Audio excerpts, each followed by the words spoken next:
이런 그 어떻게 폭도들의 행위를 부추기는 것 중에 하나가 예. 우리가 원하고 바라는 바대로 흘러가는 측면이 분명히 있는 겁니다. 우리는 그렇죠. 처음에 체포돼서 구속됐을 때까지만 해도 설마 내란 우두머리가 나오기까지는 얼마나 오랜 시간이 걸릴까. 그래도 얼마나 정말 그런 기대를 갖고 있었는데 불과 얼마 안 돼서 법원이 풀어주고 검찰이 항고 안 하고 이상한 사태 온 거 아니겠습니까 지금? 그 제가 그래서 그 지기현 판사의 판결 결정문을 다 읽어봤어요. 네. 그 제일 마지막에 그거거든요. 구속시한에 대한 계산이 문제가 있다. 네. 두 번째는 공수권의 수사권에 대한 공수처의 수사권에 대한 문제가 나와 있어요. 근데 딱 보면은 이거 구속 기한에 대한 것은 좀 이렇게 형식적인 것이고 그 양반이 뒤에. 진짜 하고 싶은 말은 뭐냐면은 이 공수처 수사권에 대해서 자꾸 시비를 하니 솔직히 이건 내가 판단 못하겠다. 상급 법원이 가려달라. 예, 그러니까 이거는 요번에 분명히 가라를 하면 안 되지. 예. 분명히 명확하게 하고 상급 법원의 뜻 법률 판단을 받아봐야 된다라고 분명히 써 있습니다. 네. 즉시 항고나 보통 항고를 안 할 줄은 전혀 예상 안 했던 거죠. 그런데 검찰이 소위 말하는 마지막 충성을 당한 거죠. 예, 저것은요 나중에 검찰 개혁의 큰 화두로 드러날 겁니다. 네. 왜냐하면 그것 때문에 검찰 내부에서도 엄청나게 들끓었거든요. 들끓었는데 저건 나중에 이제 우리나라 검찰이 국민에게 그 불신받는 네. 가장 큰 중요한 사건으로 하나 기록될 것 같아요. 그리고 대통령의 인식 있지 않습니까? 이게 어떤 문제냐면은 제가 한 세 분을 비교할게요. 우리 그 최근에 일어난 일이 이태원에서 백주에 네. 159명의 참 안타까운 분들이 돌아가셨어요. 돌아가셨죠. 네. 그거하고 이제 비교를 한다면은 굳이 사건을 비교한다면은 예전에 YS 때 김대중 대통령 때 뭐 성수대교 삼풍백화점 네. 그 사건하고 그다음 박근혜 전 대통령 때 뭐 세월호 참사. 그렇습니다. 네. 자, 박근혜 전 대통령은 솔직히 진짜 누구만 했다나 별명이 공주라 그러시잖아요. 곱게 잘하셨어요. 이분도 그때 그 참사가 일어날 때 바로 적보를 안 한 거에 대해서 엄청나게 하고 자괴감을 많이 느끼셨다는 게 맞아요. 그렇군요. 솔직히 네. 세상물적 모르는 분도. 자, 정치 많이 하시면 와이스 어땠냐. 근데 내무부 장관을 호통을 쳤어요. 어떻게 그런 일이 날 수 있냐고. 그리고 한 이틀인가 제 기억으로 이틀인가 3일 후에 다시 회의를 했는데 장관이 딱 오네요. 그 장관이 최모 씨라고 최측근이었어요. 네네. 그러니까 딱 와이스 한마디 하시더라고요. 니 아직 집에 안 갔나? 야, 딱 한마디 하시는 단호했구나. 그런 부분은. 그러니까 그런 네. 저번에 내가 니 그래야 뭐라 했는데 다른 말도 안 하는 거예요. 탁 와서 앉아 있으니까 왔나? 니 아직 그런데 집에 안 가고 있는 기가 한마디 하는 거예요. 이 양반이 그냥 막 자기가 YS를 한 30년 40년 옆에 있었는데 그러니까. 그날따라 땀이 줄줄 흘러가지고 겁이 나가지고 가자마자 바로 사표 쓰고 집에 가버렸대요. 그거예요. 그런 정도 인식을 가지고 있는데 그때 이상민 전 행안부 장관. 행안부장은 뭐라 네. 했습니까? 경찰을 배치해도 그건 막을 수 없었다고요? 저는 그 이야기를 듣고 전부 다 자기가 없구나 생각했어요. 야, 그래 놓고서도 뻔뻔하게 남아 있다가 이번에 탄핵 당할 뻔 하니까 바로 그만두는 그런 모습들. 그리고 또 네. 뭐라고요? 아니 요렇게 물끄러위 보니까 저기 저 최상목 그 가전다수 종이 보였다고요? 예. 참 근데 좀 소위 말하는 그 나이 드셔가지고 그 창피한 줄 모르시는 것 같아요. 그러면 안 돼요. 사람이 그렇게 살면 안 돼요. 아니 문제는 이제 그렇게 살아도 언제든지 기회가 있다는 생각을 가지게 되는 게 풀려난 것도 풀려난 건데 풀려났다는 것은 사람들한테 어떤 전시적인 의미가 있느냐. 이분이 예. 무죄일 수 있다는 인식까지 주게 된 겁니다. 지금 상황 자체가. 그걸 갖다 그렇게 여론을 몰아가는 거죠. 네. 무죄일 수 있다라는 식으로 여론을 몰아가고 그렇기 때문에 헌재도 뭐 각하나 기각을 당할 것이다 이렇게 네. 하잖아요. 대부분 법을 아는 사람이 그래요. 각하에 대한 것은 혹시 결정 판결문을 쓸 수도 있겠다. 각하는. 예. 네. 근데 기각에 대해서만 판결문을 진짜 써가지고 이게 누가 국민들이 볼 때 이거 맞구나. 이런 법 논리도 썼네 할 정도면은요. 네. 노벨 문학상감이라 그럽니다. 기각 결정을 쓰려면은 그거는 정말 저 토지저리 가라예요. 박경민 투지보다 더해. 그러니까. 대화 장편 소설 써야 되는 거예요. 이건 아니 네. TV로 다 생중계가 됐잖아요. 그러니까요. 예. 그러니까 그런 상황인데 그럼에도 불구하고 힘을 얻고 그 힘에 또 그 한술 더 힘을 보태는 사람들은 바로 일부 언론들 아니겠습니까? 여기서. 진짜 네. 일부 언론인 게 너무 맞는 게 방금 말씀 주신 것처럼 경찰 배치 소용없다 이상민이 그런 얘기를 했잖아요. 그러면 진짜 폭격이 가해져야 되거든요. 근데 그렇지. 너무나 온순합니다. 왜냐하면 음. 사람들은 다 바쁘잖아요. 생활인으로. 그럼 언론이 해주는 걸로 아유 저 아주 나쁜 놈이네 라고 생각을 할 수 있어야 하는데 그 발언의 수위에 비해서 언론이 그렇게 폭격을 행하지 않아요. 왜 그리 따스한지는 모르겠습니다만 게다가 아까 말씀 주신 것처럼 네. 대통령이라는 사람이 이상민 장관 그때 이렇게 툭툭 힘내라는 그 제스처를 취하면서 떠났었습니다. 혹시 기억나십니까? 네, 맞아. 그런 것들 그런 거 영상 저 같은 애들은 맨날 그런 거 보고 있으니까 어머 저러네 저렇게 힘을 실어주는 행동을 하네라고 알지만 보통의 사람들이 알까요? 그렇지 그러니까, 않습니다. 네. 게다가 아까 말씀하신 것처럼 네 아직 집에 안 갔나라고 했는 그런 대통령도 있는데 윤석열은 당시에 어땠냐면 여러분 혹시 기억나시는지 모르겠는데 우크라이나에 있으면서 심지어 일정을 연장해 가면서 국내에서 여론이 굉장히 좋지 않았어. 왜 그랬냐면 대통령 오송 참사 그렇죠. 그때 일어나고 네. 14명 가까이 막 사망하고 이런 네. 상황이었어요. 근데 대통령이 그때 뭐라고 했냐면 내가 아까 경찰 배치해도 소용없다. 그런 말이 망발인데 대통령은요. 내가 당장 한국으로 돌아가도 예, 할 일이 없다. 할 일이 없다. 그렇게 이야기를 하더라고요. 정말, 그러니까 네. 탄핵당하는 거예요. 그러니까요. 할 일이 없으니까. 아니 맞네요. 할 일이 없으니까 탄핵을 그러니까 당하는 중대한 거죠. 헌법 위반 사유네 아니, 한번 보니까. 생각해 네. 보세요. 정확하네요. 아니 양치기 약 몰고 다니다가 야 물도 없고 불도 못 찾으니까 하나씩 그냥 죽기 놔도 그래야 됩니까? 아니면 양치기를 바꿔야 됩니까? 그렇죠. 맞습니다. 야, 정말 그런 그 말씀이 너무 적확하게 들리는 상황인데, 그래서 사람들이 이제 논리적으로 또 이제 희망과 확신을 갖길 바라다 보니까 이 남은 선거 일정들, 예. 다음 주 월요일에 한덕수 전 국무총리 그걸 대행을 알 수가 했던 있죠, 대충. 이분 사건을 보면 사실은 이제 예. 윤석열의 미래가 어떨지가 좀 예. 보인다는 거 아니겠습니까, 그렇죠. 지금? 네. 제가 지금 우리 자꾸만 그 정치인들이 그 국민들을 갖다가 아주 바보로 생각해갖고 말장난하는데요. 제가 정확히 오늘 말씀드릴게요. 그 내란죄를 뺐다 이렇게만 이야기하거든요. 네. 아 내란죄를 뺀 건 맞아요. 뭐냐면은 그 행위 자체 있지 않습니까? 12월 3일 날 그 무장한 군인들이 국회를 들어가고 선관위를 들어가고 뭐 어떻게 하려고 했던 거 무력을 행사하려고 했던 거 있지 않습니까? 그 행위 자체는 살아 있어요. 근데 이 행위 자체를 형사법에 있는 내란죄로 처벌을 해달라는 것인지 내란죄가 해당되는 것이 판단을 처음에는 그까지 다 넣었거든요. 그렇죠. 네. 그렇지만 그러고 하려면은 시간이 오래 걸려요. 지금 형사재판 시작이지 않습니까? 초입이지 않습니까? 그리고 네. 또 형사재판은 또 별도로 진행되고. 그렇죠. 네. 그러니까 어떻게 하냐면은 이거 형사법에 내란죄에 해당되는지 여부는 판단하지 마시고요.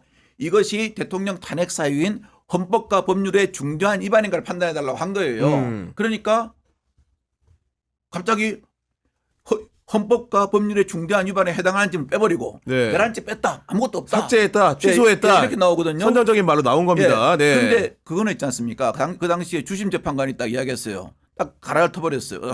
죄송합니다. 이게 딱 줄을 그어버렸어요. 네. 이렇게 해가지고 이렇게 포섭하란 말이죠. 그 말은 뭐냐면요. 형사소송법이 준용되거든요. 그러면은 공소장 변경은 우리 공소장 일본주의라고 그래요. 공소장에 모든 게 나와 있어야 돼요. 그렇죠. 네. 근데 공소장에 전혀 성격이 다른 게 들어가면 안 돼요. 근데 공소장을 변경할 수가 있어요. 사소하게요. 요거는 재판장이 허가를 받으면 됩니다. 그렇습니다. 주심도 네. 허가했고 재판장도 허가했기 때문에 이 부분을 가지고 자꾸만 제가 보니까 국민들을 호도시키면 안 돼요. 그리고 이 지금 형사법적 내란죄를 갖다가 뺀 게 여기만 뺀 게 아니고 자기들 표현하기 하면은 한덕수 국무총리에 대해서도 이걸 빼고 이것이 중요한 여기에 동조한 행위, 즉 내란을 일으킨 사람은 따로 네. 있고 여기 동조한 행위가 네. 결과적으로 헌법과 법률을 위반했느냐 안 묵인 했느냐 방조한 부분들이. 묵인 네. 방조한 부분들이 그 원료로 판결 납니다. 그렇죠. 근데 네. 그게 아니다라고 할 수 있을까요? 자, 이거 판결을 날 거고 두 번째는 뭐냐면 국무회의의 정당성입니다. 그렇습니다. 네. 지금 국무회의의 정당성이 인정되면은 한덕수 총리가 국무회의에 참석한 게 돼버리잖아요. 그러면은 결과적으로 그 국무회의가 정상적인 국무회의가 되는 거예요. 그렇습니다. 그럼 한덕수 총리는 어떻게 됩니까? 그대로 사뿐히 지뢰밟고 대거로 가셔야 돼요. 그런데 그게 아니고 이거는 국무회의가 아니고 의견을 개진한 정도다. 정상적인 국무회의는 형식적 실체적으로 성립할 수 없다. 본인도 간담회 수준이란 취지의 주장을. 예. 네. 간담회 본인이 이야기했잖아요. 청와대 놀러 옵니까? 국무회의가 어떻게 간담회입니까? 안 그렇습니까? 말이 안 되는 거죠. 근데 뭐 한 사람 정도가 인정하더라고요. 그 왜 159명이 죽을 때도 경찰 배치해서도 안 된다는 분이 참 저는 솔직히 이런 말까지는 안 하려고 했는데 그분이 판사였다는 게 그러니까 우리나라 사법부가 신뢰를 못 받는 거예요. 네. 그래 이거에 대해서도 분명히 판단을 할 겁니다. 판단을 해가지고 인용이냐 기각이냐 따질 거거든요. 그러니까요. 근데 그럼 대부분 다 나옵니다. 그러니까 그 두 가지 지표를 보면은 예. 윤석열이 당할 것인가 안 할 것인가를 예. 뭔가 좀 명료하게 좀 알게 되는 알게 계기 되죠. 사건이 될 수 있다는 말씀이시지 예. 않습니까? 그래서 네. 이제 그렇게 되면 이제 한덕수 총리의 결정문이 나오지 않습니까? 그럼 우리는 대한민국 언론이 보통 언론입니까? 막 그걸 분석할 겁니다. 그렇기 때문에 멀지 않아서 네. 바로 윤 대통령에 대해서 결정을 할 겁니다. 그래서 저희는 이제 그래도 그 결과에 대해서는 여전히 믿어 의심치 않은 분위기로 가고 있는데 네. 중요한 부분은 여러 당사자들이 이미 승복을 하겠다고 공표한 상황에서 유일한 그분 예. 피청구인 윤석열만 이 사람이요? 뭐 좀 다시 한번 읽어주실래요? 지금? 이 새끼를 어떡하나. 그러니까 지금 말씀 저만 비춰주셔야 돼요. 누를 끼치고 싶지 않아요. 아니 지금 보니까 말씀을 안 하셔. 누가요? 승복 여부에 대해서 아, 어떤 심사일까 안 하죠. 도대체. 네. 그래서 저는 이제 막 그런 기사 나오더라고요. 뭐 받아들이지 않는다, 뭐 네. 불안하다, 뭐 여러 가지 말씀을 주시고 또 기사로도 나오던데요. 이게 저한테 만약에 묻는다면 네가 안 받아들이면 어떡할 거야라고 이제 돌려드리겠지만 또 그렇게 하면 안 되지 않겠습니까? 네. 그러니까 저는 이제 그런 거 생각을 해봤어요. 그렇게 이제 결과가 나오면 윤석열은 당연히 뭐 자신을 지지하는 그런 거를 막 언론 플레이하고 하려고 하겠지만 뭐 결과는 뭐 어쩔 바꿀 수는 없는 거죠. 그렇죠. 네. 단심이니까. 네. 불복에 가까운 거를 행하려고 하겠죠. 그리고 사실 저는 윤석열이 그 극우 집회라 부르고 싶지 않아요. 반헌법, 폭력 집회에 가까운 그들에게 단상에 올라가서 저는 적극적인 선동도 할 수 있다고 봅니다. 아, 그 이제 네. 파면이 된 이후에도. 네, 맞습니다. 저는 네. 그렇게 보고 있고, 그리고 그들이 떠들어댈 프레임도 저는 이미 한번 생각을 한번 해봤어요. 한 3개 정도를 생각해봤는데 어떤지 들어보세요. 네. 자, 헌재가 민주당이 넘어갔다. 좌파 법관의 정치 개입이다. 국민의 뜻을 왜곡한 좌파 중국 판결이다. 뭐 어떠세요? 그런 기가 막히게 느낌. 그 말로 나올 것 같아요. 예, 저는 충분히 나올 네. 거라고 그 말 봅니다. 분명히 나옵니다. 예. 왜냐하면은 승복을 한다는 이야기를 안 하는 네. 딱 이유가 있어요. 딱 한 가지 정확히 그냥 간단하게 추론하자면은 헌법재판소는 단심제입니다. 승복 안 할 수가 없어요. 그렇죠. 그러니까 뭐 야당 대표도 그렇고 여당도 다 승복한다. 아니 자기가 승복 안 하면 어떡할 건데 이민 가야죠. 그러면 그 당을 가지고 저 어디 뭐 캄보디아 갈 겁니까? 안 그렇습니까? 네. 그럼 인정할 수밖에 없는데 음. 윤 대통령도 인정할 수밖에 없을 겁니다. 근데 왜 승복한다는 말을 안 하냐? 저는 뒤에서 누가 아주 묘한 묘수를 가르쳐주고 있는 것 같아요. 묘수를 가르쳐 준다. 예. 누군가가. 예, 이 사람 탄핵이 결정되면은 대통령 물러나야 됩니다. 저는 이 양반한테 이 양반 뒤에서 누가 그렇게 코치하고 있는 것 같아요. 대통령은 물러나더라도 당권, 즉 정치력을 가지고 있어야 당신이 나중에 살 수 있습니다. 라고 누가 간사하게 이야기를 하고 깊이 말한다면 예. 대권 후보를 정해야지. 예를 들면. 예, 그렇죠. 네. 그리고 조기 대선이 되면은 당신이 가지고 있는 태극기 그 10%에서 12% 사이의 지지율, 당내 지지율 네. 이걸 가지고 그 보수의 어떤 경선 과정이라든가 이 이후의 정치 과정에 당신의 영향력을 행사해야 된다. 그래야 살 수 있다라는 것을 조언해주고 있고 이 양반도 그럴 마음이 있는 거예요. 왜냐? 네. 자, 탄핵이 결정되면 그 순간 민간인으로 돌아옵니다. 이 양반 바로 단상에 뛰어 올라갈 겁니다. 단상에 뛰어 올라가 가지고 이렇게 하면서 자기의 그 얼마 안 돼 지금 있는 자기의 콘크리트 세력이 있지 않습니까? 이 세력을 가지고 자기의 정치적 영향력을 어떻게 해야 내가 향후에 다가오는 형사 재판을 어떻게 끌고 또 이걸 어떻게 뒤집고 이 계산을 분명히 하고 계실 겁니다. 근데 이 계산을 저는 차마 이런 말까지 하시는데 본인은 못 할 거예요. 제가 본인은 보니까 그렇게 치밀한 스타일이 못 돼요. 그러니까 옆에서 누가 뒤에서 누군가가 예. 누가 뒤에 책사가 해줄 거예요. 그러면 책사가? 딱 들어보면 맞거든요. 오 하거든요. 그럼 또 금방 따라가거든요. 그러니까 이제 아마 그 시나리오를 가지고 있는 모양인데요. 네. 저는 좀 그 인생 너무 그렇게 지저분하게 살면 안 돼요. 승복할 때 깔끔하게 해야지. 예. 아무리 정치력 좋지만 해가지고 그러면 결과적으로 본인이 정치적 선동을 하겠다는 게 나오지 않습니까? 그렇죠. 네. 선동을 하면은 그 따라가는 사람들은 못 모르고 따라가는 사람들은 얼마나 비참해집니까? 무슨 죄예요? 솔직히 말해서 그분들 같은 예. 경우에는. 네. 안 그렇습니까? 진짜 맞는 말씀이라고 제가 동의하는 게 지금 누군가가 묘수를 던지고 이래야 당신 살 수 있다라고 던진다 그랬잖아요. 누구라고 안 했습니다. 안 지금. 했죠. 네, 예, 저희가. 저는 아무것도 몰라요. 네. 네, 플러스 근데 그거를 행동으로 던질 때 윤석열의 의지가 중요하잖아요. 근데 네. 윤석열이 살아왔던 여정을 보면은 9년이든 10년이든 어쨌든 사시 붙지 않았습니까? 네. 거기다가 좌천한번 됐지만 또 버티니까 검찰총장 됐고요. 맞아요. 결국 네. 대통령도 됐어요. 그럼 자신의 인생에서 나는 되는 놈이야. 하늘이 내리는 사람이야라고 했다잖아요. 내가 버티면 결국 된다라고 믿고 있고 그렇게 방금 말씀하신 것처럼 쭉쭉 나가다가 결국 정치적 선동으로서 자신의 세력을 규합하려고 할 때 그거를 전달해주는 언론들 저는 지금 전환길 뉴스라거나 지금 오픈한 거 아시죠?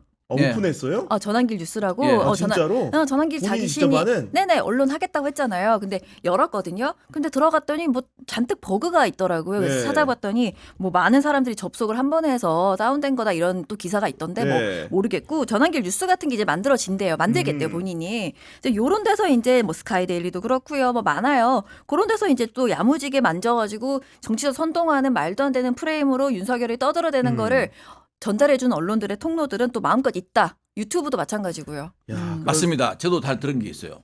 한 보수 유튜버가 참 그것도 유튜버를 제가 편가르게 하면 안 되는데 네. 이런 말을 하더라고요. 참 이게 웃고픈 말인데 그 윤 대통령이 탄핵되면은 죽는 건 우리 보수 유튜버도 죽는 게 아니고 진보 유튜버들은 싹 다 망해 그러더라고요. 그래서 왜 그러니까 뭘로 가지고 도대체 보도를 하겠어? 이제 윤석열 끝났는데 우리는 이제부터 장사 시작이야. 슈퍼챗 막 쏟아지고 막 될 거야 그러더라고요. 유튜버들의 속내는 예, 아니 실은, 속내라고 네. 저한테 그렇게 말을 하더라고요. 그래서 제가 이게 정말 XXX인가 싶더라고요. 그래 이런 마음을 그 당사자는 알까 모를까 그죠? 그런 생각도 드는 건데. 그런데 그런 말을 네. 듣는 순간에 윤 대통령이 왠지 좀 약간 측은해지시는 거 있죠. 아니요. 마음 약해지면 안 됩니다. 네. 아니 근데 정말로 이거는 만에 하나 가능성이 없다고 생각하고 정말로 상상하기도 싫은 일이지만 예. 설마 예. 윤석열이라는 사람이 예. 직무에 복귀한다 예. 이런 상상을 잠깐 해보자고요. 온다. 그렇죠. 그러면 아주 멋있는 장면 연출되죠. 그 사람이 가장 먼저 뭐 할 것 같습니까? 오자마자. 가장 먼저요? 네. 서초동에서 군인들이 장갑차에 탄 모습을 자주 볼 것 같습니다. 딱 이제 재판 나갈 때 미리 딱 해가지고 수방사 해가지고 장갑차 딱 동원해가지고 법원 앞에 딱 배치하고 아마 희한한 저 서울에 보면 저리 가라가 네. 될 것 같아요. 그다음 본인은 딱 뒤에다가 그 시커먼 그 캐딜락 있지 않습니까? 네. 딱 해가지고 선글라스 딱 끼고 딱 이렇게 해가지고 가는 모습 있잖아요. 우리가 어디서 많이 봤죠. 평양 열병식 할 때. 예. 보면 그런 모습이 서울에서 또 벌어지지 않을까 하는 저는 우려가 있어가지고 이거는 정말 네. 참 그리고 상상도 하기 싫은 일이 제가 좀 웃자고 웃자고 하는 얘기입니다만. 웃자고 하는 네. 이야기인데 정말 이게 요번에 그 서울구치소에서 나오시는 모습을 보면요 가능성이 전혀 없는 일도 아니에요. 아니 왜냐하면 그 얼마 전에 그 여론조사 전문기관 미디어토마토가 뉴스토마토 의뢰로 성인 남녀 1,037명 대상으로 진행한 여론조사에서 윤석열 복귀 시 2차 비상계엄 선포 가능성을 묻는 질문에 55.1%가 가능성이 있다 이렇게 응답하는 거 아니겠습니까? 그거는 네. 너무 당연한 네. 말인 게요. 방금 말씀 주신 것처럼 그날 토요일 오후에 이렇게 나오는 모습을 우리가 실시간으로 봤잖아요.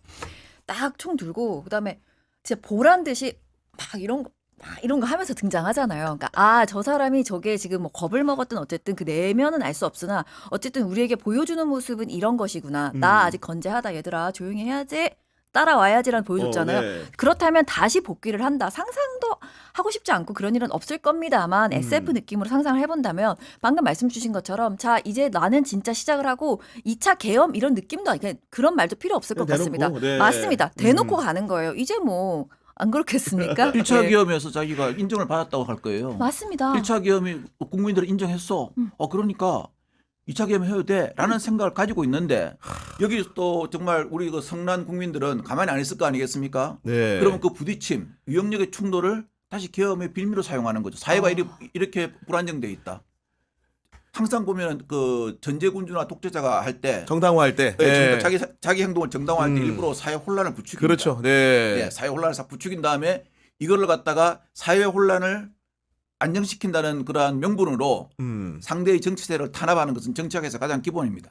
아니 그리고 제가 여기서 좀 깊이 한 칸만 더 예. 이제 상상하기 싫은 시나리오에 대해서 좀 말씀을 여쭤보면은 예.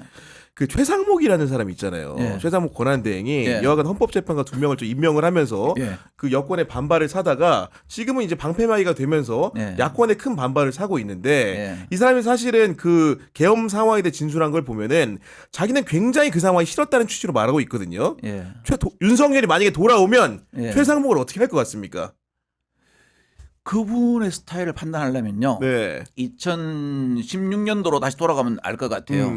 그때 당시에 이분이 금융비서관 하셨죠. 그렇죠. 네, 그다음에 청와대. 그다음 안동범수석 밑에 있었죠. 근데 이제 K스포츠 미르세단에 딱 터졌죠. 그러니까 어떻게 했습니까? 저는 공부를 좀 더 해야 되겠습니다 하면서 자술서 딱 써가지고 위로 딱 던지고 자기는 필리핀으로 나라샤 했죠. 아, 그랬군요. 네. 필리핀에 무슨 경제 공부를 하러 갑니까? 저는 필리핀에 골프 치러 가는 사람 들었어도 경제 공부하러 가는 사람 처음 봤습니다.